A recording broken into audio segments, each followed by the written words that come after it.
سلامونه او نیکې هیلې هیلهمند یم چې جوړ او روغ به یاست. نن تاسو ته په دې ویډیو کې وایم چې ولې په افغانستان کې واړه پانګونې امکانات ډېر کم دی او موږ نسو کولی چې واړه پانګونې په افغانستان کې وکړو. زیاتره کسان هم همدغه هیله لري چې موږ ته داسې یو کارخانه وښیي چې موږ 15,000 افغانۍ او 10,000 افغانۍ او 20 افغانۍ او 10,000 او 50,000 افغانۍ څخه کار شروع کړو او دا د میلیون ډالرو پر کارخانې چې دي دا خو موږ د وسه نه ده او تاسو دا د سرمایه‌دارانو دپاره کوئ او زموږ دپاره څه نه کوئ. نن ټولې خبرې د واړه پانګونې په هکله باندې کومه چې څرنګه موږ کولی شو په افغانستان کې واړه پانګونې شروع کړو او دا ویډیو به ستاسو دپاره نهایتاً مرسته وکړي چې ستاسو د افغانستان په تجارتي سکتور باندې یو ښه رڼا اچول کېږي او تاسو به هم پوه شئ چې په افغانستان کې څه روان دي او موږ څنګه کولی شو په دې حالات کې تجارت شروع کړو او که ویې نه کړو. زه درس ته ځو او ټولې خبرې تاسو ته په درس کې کومه. وړې پانګونې چې دي د یو واړه پانګوال دپاره څه شی پکار دی؟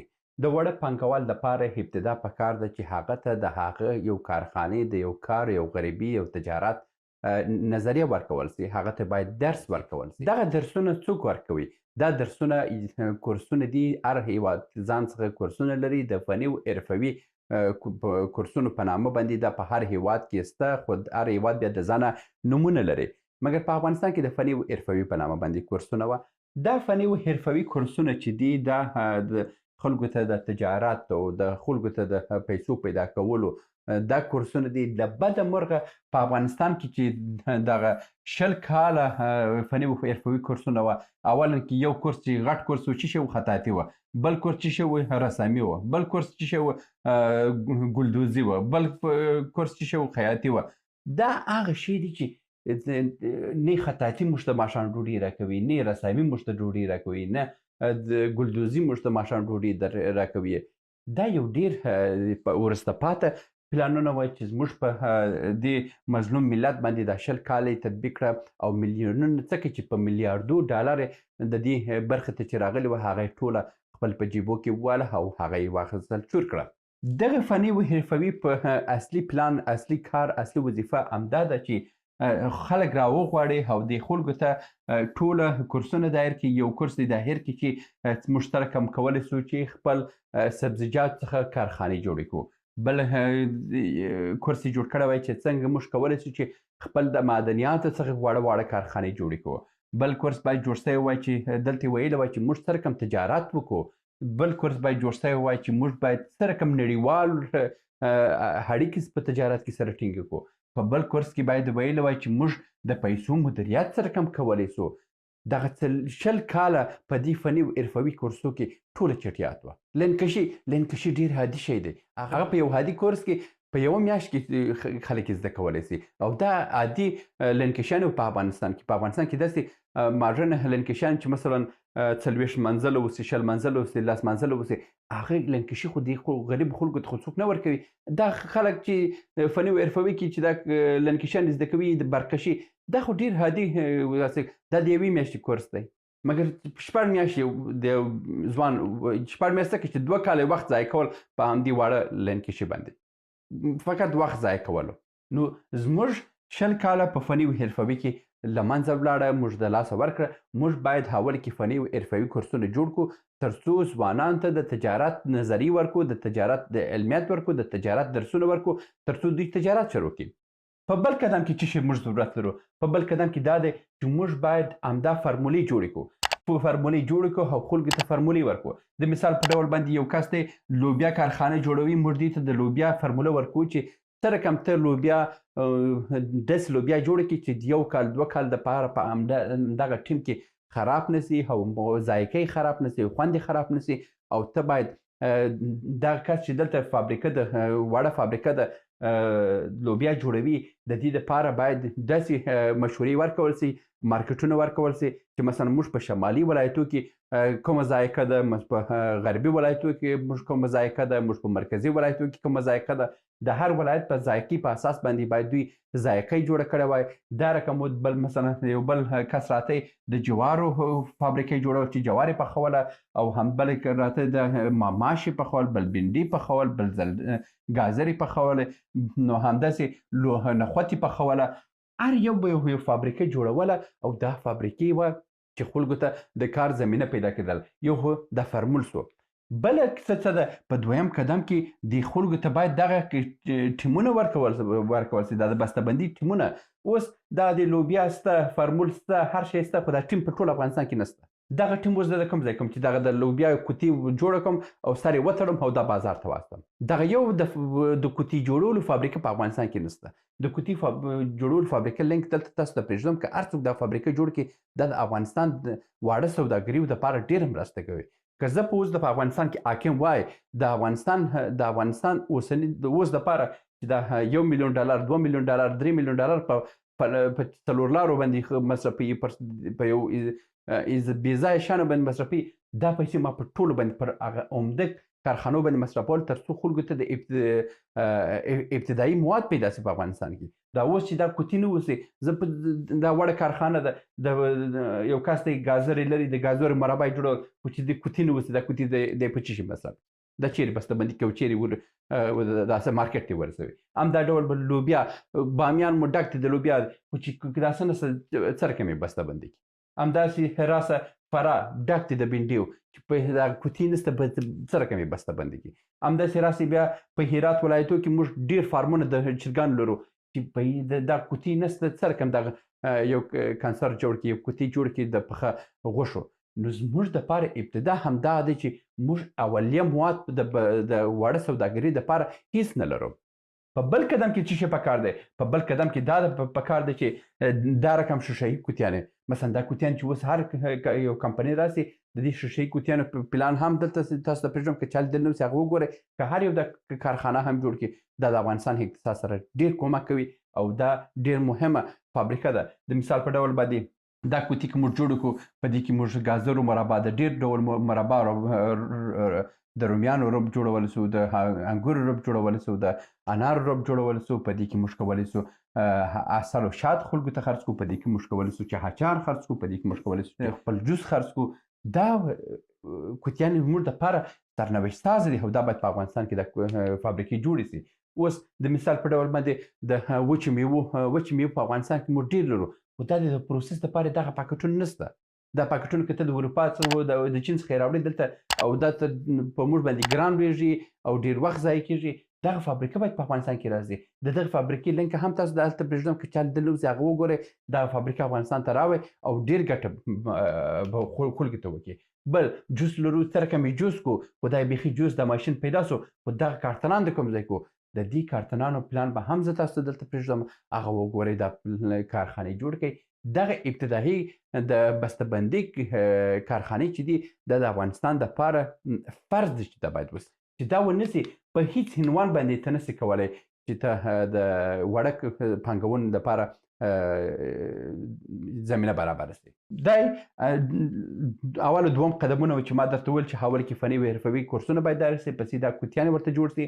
په بل قدم کې مثلا فرمولونه ورکول سي. په بل قدم کې د افغانستان حاکمان باید ځوانانو ته ووایي چې هر ځوان، ځکه اوس حاکم وایم چې هر ځوان ماته خپل نظریې راوړی وای چې دا نظریې زما سره سته، دته مې خامخا یو میلیون افغانۍ څخه نیولې دي، تر 100 میلیونه افغانۍ مې په لاس ورکوله او دلته مې ټول د مدیریت سیستم ورته جوړوله او د ده نظریې مې پلي کوله او خلکو ته مې د کار زمینه برابروله. خو دا نسته چې دا رقمونه کې تر څو چې نظریې اوس په اروپا کې ته ولاړ یو نظریه ورکړه چې زه دغسې یو نظریه لرم، هغه حکومت ستا پسې دی چې راسه زه پیسې درکوم، دومره پیسې درکوم، ستا ته دفتر جوړوم، تا ته مدیریت سیستم جوړوم، دا هر څه کوم، راسه په نظریه عملي کړو.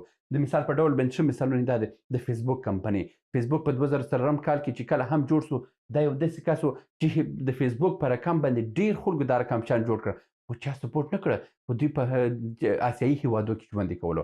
مګر فیسبوک چې په امریکا کې و، امریکا کې د خپل طرحې یوړه، د امریکا حکومت سره شریک کړه، امریکا ورته میلیاردونه ډالر په اختیار کې ورکړه او نن سبا یو فیسبوک ورته د امریکا خزانې ته هر کال نږدې 10 میلیارده ډالر مالیه راټولوي. نو دا خپله موږ باید ابتدا کې یو نظریې را پیدا کړو، نظریې باید وباندې پانګونې وکړو او راپورته یې کړو.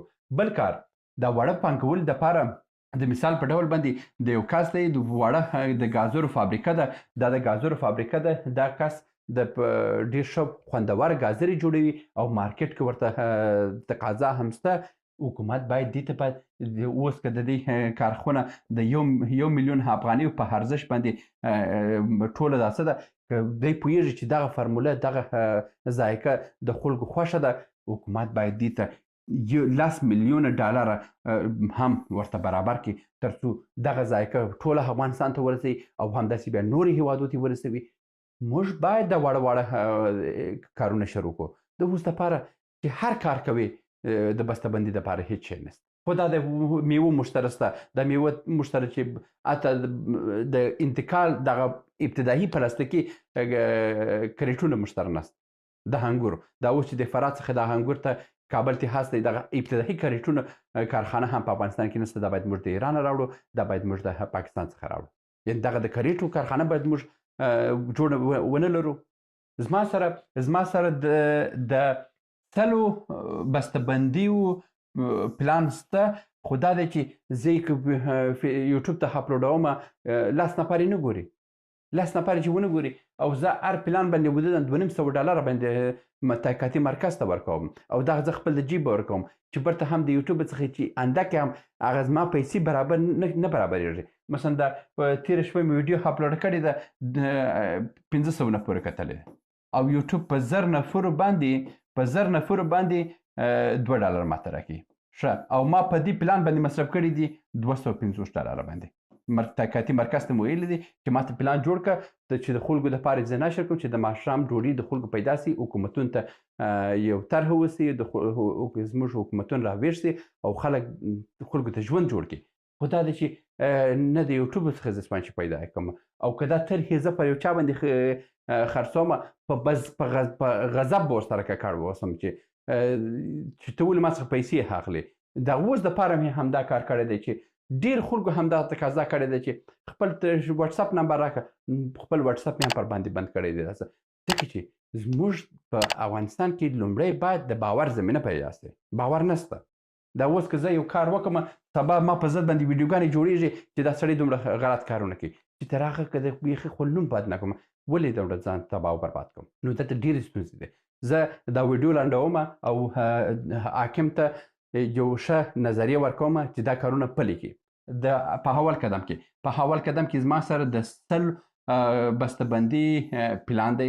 100 بسته‌بندي، یعنې که تاسو د 100 بسته‌بندیو کارخونې په افغانستان کې راوئ، بس افغانستان خپله داخله کار پیدا کړي. تاسو فقط همدغه 100 کارخونې دپاره پانګوال پیدا کړئ چې پانګونه وکړي او دا 100 کارخانې افغانستان ته راوړئ. چې دا یې راوړه، زه 8 میلیونه افغانانو ته که ته د دغه 100 نفرو د 100 بسته‌بندیو پلان چې ما سره دی، دغه حاکم دې ماته ووایي چې یاره زه د دغه 100 بسته‌بندیو دپاره پانګوال پیدا کوم، زه خپل طرح هم مفت ورکوم.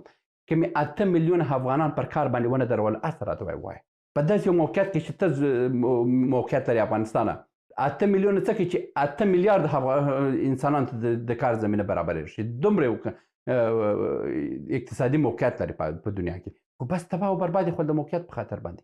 نو اول کې د 100 کارخانو پلان دی. 100 کارخانې باید جوړ سي. د 100 بسته‌بندي فابریکې چې دي. دوم قدم کې فني او حرفوي کورسونه باید دایر سي د تجارت، او که هغه دایر نسي، موږ به د تجارت کورسونه ورته وړاندې کړو خلکو ته. په بل قدم کې باید خلکو ته فرمولې ورکول سي. فرمولې زه مفت ورکوم. ما سره دا اوس کې هغه د 100 فرمولې دي. د فرمولې ما د تحقیقاتي مرکز څخه رانیولې دي.